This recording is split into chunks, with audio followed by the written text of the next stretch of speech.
Welcome to the MHB Postgame Show. I'm your host, Giancarlo Navas, and with me today, we have nobody.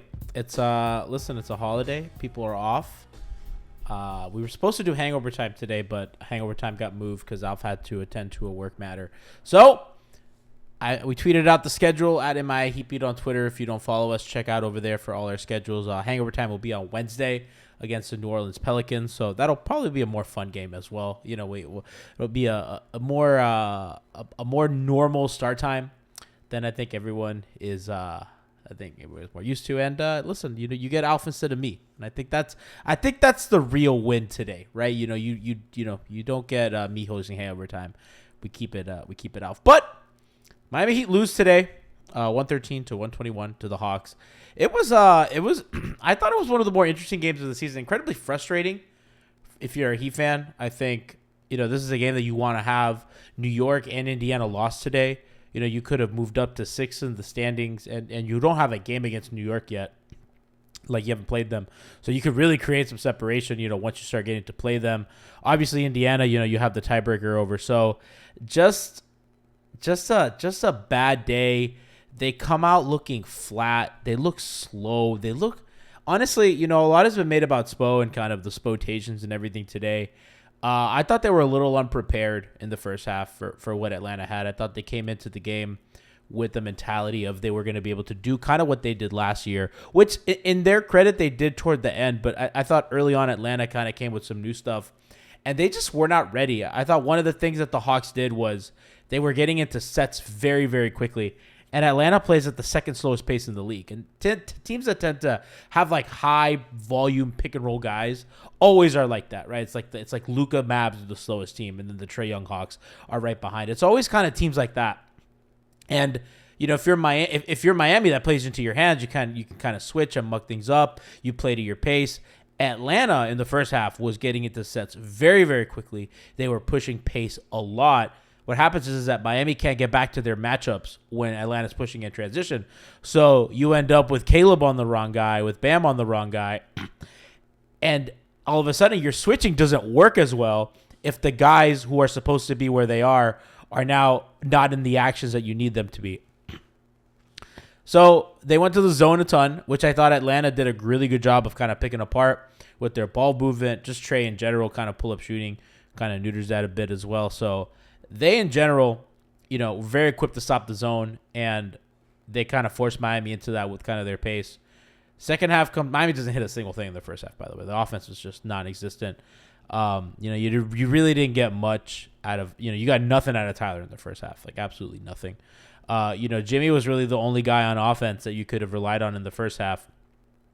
Bam was okay, didn't really have much. Gabe was fine in the first half, didn't really give you anything. Same with Caleb, right? And if those guys aren't give you Max, I think they hit 1-3 the whole first half. Max didn't really give you much either. Oladipo not either in that first half. So, all that being said, they go into halftime, and it's probably the most impressive third quarter I think they've had all year. Hey, for all the shit we give Spo for the other stuff that we're going to get into, they changed the game plan. They're like, okay, they're going to be fast. We're going to keep up. We're going to mix in drops. We are going to trap. We're going to trap early, and we're going to trap late, and we're going to hedge. We're going to do all sorts of different things, and of course we're going to switch. And they threw all those different looks in the second half, and they were playing very, very, very high up on the ball. It's not something that they normally do. I think the guards typically do, not the wings, right? Like Miami, I think, and Alf's right. Alf said it took too long, G, and that's part of the kind of like the bad thing about Spo sometimes in the regular season. He takes too long. Like, he took way too long to go to Orlando Robinson over Dedmon. He took too long to even play Hassan that one year that he was playing really well. He's a bit stubborn. He takes a bit of time to kind of get into things. I think in the playoffs he's a bit quicker on the uptake, but Miami made those adjustments, and they were out flying in transition, and that's kind of been when they've been at their best. And they put a stretch together where they look like a team that you could say, man, if that's who they are, that's a good fucking basketball team. Look at what they do on defense. This is what the idealized version of who they are is. And that was an Atlanta team that has played really well recently. They have some good wins. They're healthy. A lot of these teams that they've played recently are missing guys, are unhealthy on the second nights of back-to-backs. This is probably one of their bigger tests in the last couple weeks. So, other than Brooklyn, which I thought they played that game well up until the end. So, they lose. But I thought that they put some stretches together where they looked impressive, and they made that a game. And, I thought in the fourth quarter, as everybody did, it was just like no Bam and Jimmy together for so long. The fact that Bam went out with 7 minutes left, he hadn't even broken 35 minutes yet at that time. And it's like, bro, if Bam has to play 40, like Bam's a young man, you know what I mean? Like he's sitting at like 30 something, like low 30s. You got to get him in. And they waited a little too long to get Jimmy in the game, who also wasn't sitting on like a really huge minute total as well. I think Bam had a couple of foul trouble in the first half too, so kind of sat early. So you had that wiggle room to play with. And as much as I like Orlando Robinson, and I've been a big Orlando guy, credit to Frankie G, host of Pregaming that we have here at Heat Beat. He's been saying, he's like, I like Orlando, but there's going to come a time where he's not going to be very playable, and it's not his fault. He's a little too young. He's a little too inexperienced. He's better than Dedmon, but he still has his problems. And I thought tonight was kind of a night where you see that you're like, oh, yeah, he's a little young. They kind of went at him in kind of ways, and you couldn't afford Bam to sit, and that's kind of where we are.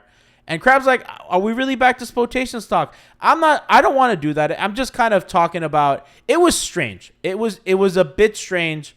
I did give Spo credit for the adjustments at halftime because I thought that flipped the game, kind of the different looks defensively they did.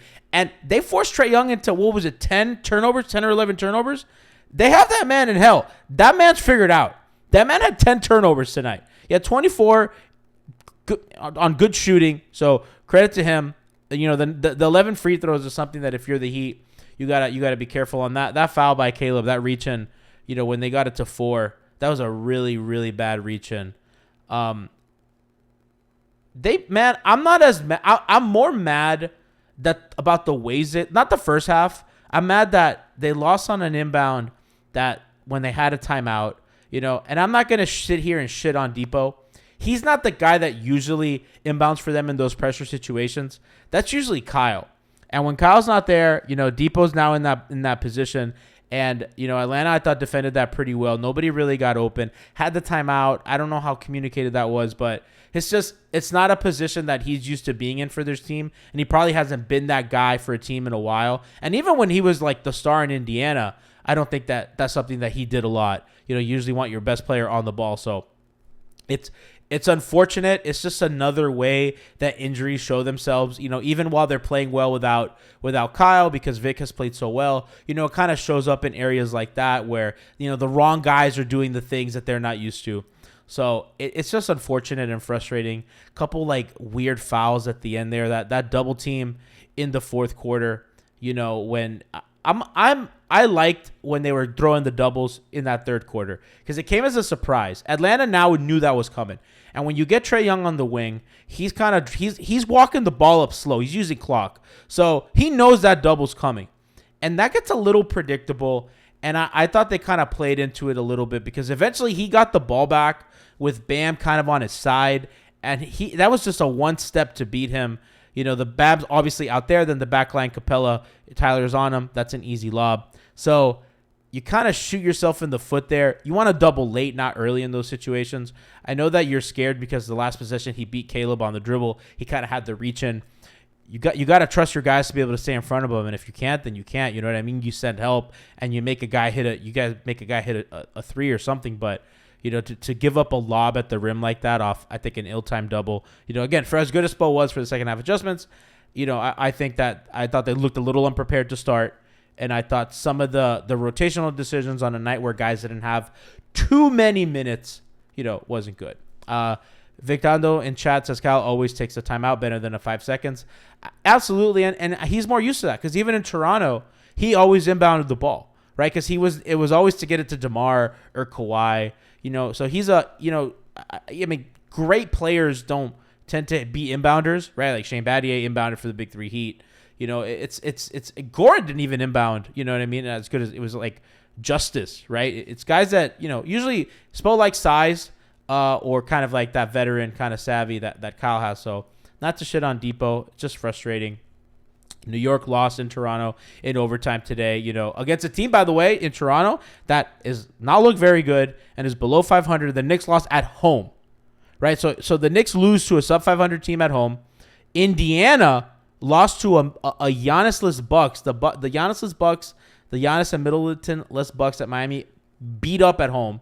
So Indiana loses that game.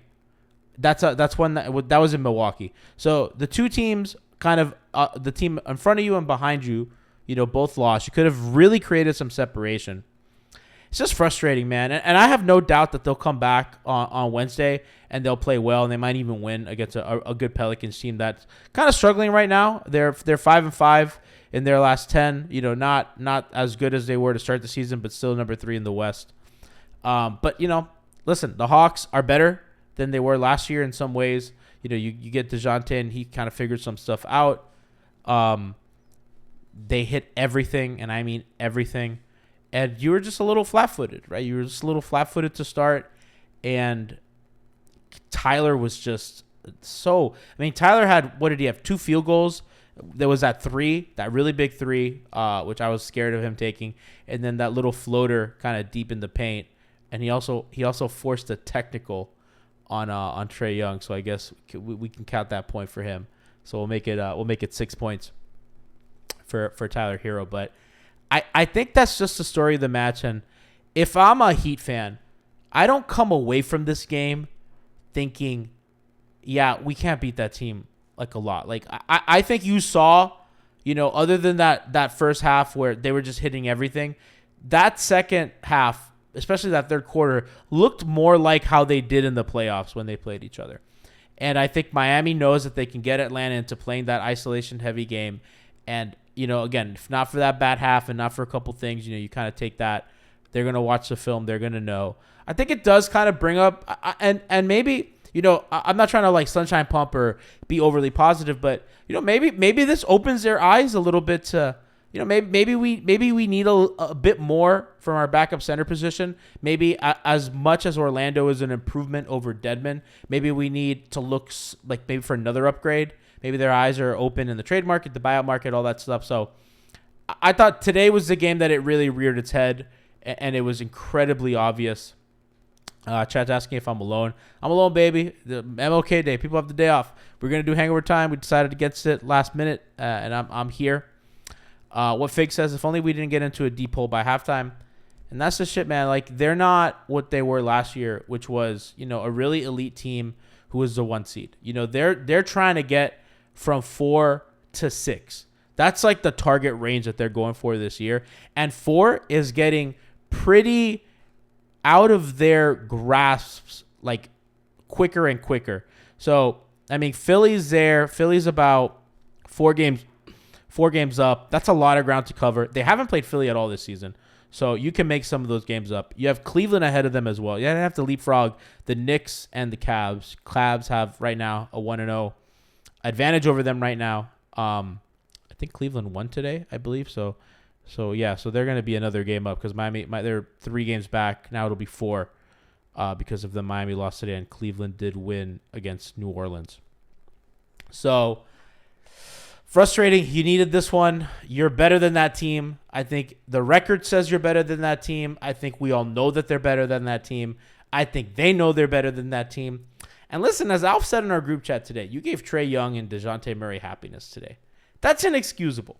You gave those dudes hope. And as far as we're concerned, that ain't it. That ain't it. So we see what they can do, and we see their potential. Unfortunate that, Gabe kind of had a bad game tonight. I think you needed a little bit in the first half from him.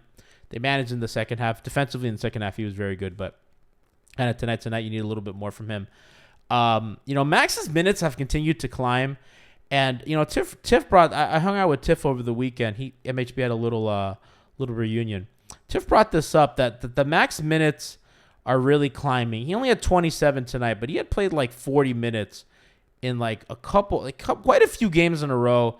So kind of something to look out for. But he's really their only real shooter, right? Because Tyler's been such an on-ball player nowadays, but in terms of like legit spacers, Max has really like been the only guy lately because Caleb's been out, Caleb's had a good shooting season, but it's just tough, man. It's tough. It's tough when they're hurt. It's tough when, as much as you guys love to shit on Kyle Lowry, he's a guy that helps you today. Atlanta controlled the pace in that first half, and I think something that Kyle does bring you, you can criticize him all you want, but I do think that he controls the pace of the game pretty well in the way that they want to play, right? And I think that he's kind of always shown that he can do that. He doesn't turn the ball over a lot, which is a huge part of this. His turnovers are always low, and his assist to turnover ratio is very low this season. And, you don't want to get kind of Atlanta out and running, stuff like that. And I think you kind of want a little bit more out of your pick and roll game than kind of what they got in the first half. But, hopefully he can get back. Hopefully Gabe can bounce back because we know that he's capable of more. And I like the aggression from him, and especially kind of all they give. Depot, another guy, not the best scoring night for him. Really active in a lot of ways, 7, 6, and 10. For him tonight. The 10 assists is big time. I don't think he had a single turnover. No turnovers for Vic. 10 assists, no turnovers, 6 rebounds, 7 points. Shot 3 for 8, 0 4 from 3. He's going to be a shaky shooter. I think depending on his three-point shooting is a little foolish, and I think we all know that, which is why kind of they need more production out of guys like, Gabe, like has they've given them kind of that shooting lift lately. Max, kind of need a little more shooting out of him. Caleb, now that he's back in the lineup, hopefully he can provide you some more shooting, and then you kind of hope that guys like Kyle can kind of come back. Kyle's at like 35% or something on the year. Kind of hope that goes up a little bit and to kind of surround these guys with enough shooting to keep them going. In the half court tonight, I'm kind of pulling up some stats. Miami, 98 offensive rating in the half court. Atlanta, 115. That's not going to do it. Miami is offensive rebounding a lot better as of late. Which probably kept them in the, especially in that third quarter, a lot of, kind of been able to convert those kind of missed shots or they missed a ton of layups tonight, which is, again, another thing I'm kind of watching. Their numbers at the rim in terms of finishing, a little suspect. Even Bam, outside of dunks, it can look kind of wonky. Miami actually great in transition tonight. 163 offensive rating in transition. Plus 6.8 per 100 possessions, point difference between them and Atlanta in transition. Atlanta was good, but Miami was really good, especially off steals and stuff like that. Off-ball live rebounds, they were good at pushing in the second half. I thought they looked snappy in the second half. They had an urgency, and I'm going to look at what the outscoring by Miami was in the second half. So it was they won the third and the fourth quarter, 63-51, right? So more of what you're used to by them. Obviously, Atlanta had that 38-point first quarter, which again is just unacceptable if you're Miami. You got to do more. They weren't felt, and I tweeted today that a guy like PJ Tucker, his physicality is something that you miss so much because Atlanta in that first half was kind of able to get into whatever set they wanted. They weren't felt. And because Miami doesn't have so much size on the floor anymore, we talked about earlier how, because of how Atlanta was pushing the pace, Miami wasn't getting the right guys and they were able to manipulate switches a little better.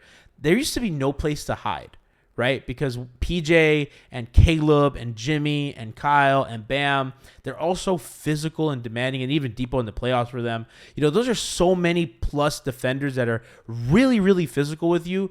And I thought Atlanta was able to kind of not have the physical guys in actions. Jimmy was doing a lot on offense at the time as well. So just a weird first half, a very unlike them first half. I was talking to Alf, we were texting, and it's like, man, like they just, I know that like it looks bad, but man, we know that they're not great, but this is not who they are. What I mean? That was uncharacteristically bad defense by them. And that's really it. Miami shot 43% at the rim today. 63% from the rim today, which is not good. Atlanta shot 77%. 63 is a 36 percentile. That you need that number up, right? You need to make sure that when Miami is a team that doesn't, they're not creating as many opportunities. And tonight they did. They have 43% of their offense came at the rim, which is good, but you're not finishing enough, right? And if you're getting to the rim, if you have a night where you're able to get to the basket, you need to make sure that you capitalize and you finish. The 3-point shooting we know from Miami was fucking wonky as hell, man, especially in that first half. They couldn't hit a damn thing. So hopefully, they can kind of bounce back against New Orleans, where we will have our full coverage. There was no pregame today because, it was an early start, and not everybody has, a government job. We don't all have the day off, but pregaming for sure on Wednesday. Tomorrow there will be a podcast at 7 p.m. Eastern time. And I'm just here filling you in a little bit, a little quick 20-minute hitter on the game, what happened, because I did think it was pretty interesting, and I appreciate you guys for stopping through, hanging out with me. We'll see you tomorrow for the pod, and if you're only here for game day coverage, remember we have you pre-gaming 30 minutes before, so that leaves us at 7:30 Eastern times on Wednesday before the Pelicans game, and then of course at the buzzer hangover time, you got Alf, you got Brass, you got the whole crew. Siobhan's gonna be on against the Pelicans. That's her second team. We're gonna have fun. We have a couple fun stuff you saw last time. We had Tony on. We're always doing cool stuff over there. So if you don't check out Hangover Time, make sure to check that out. And I'll see you guys tomorrow for the pod. Maybe you're maybe not with guests. We'll see. So peace out, everybody.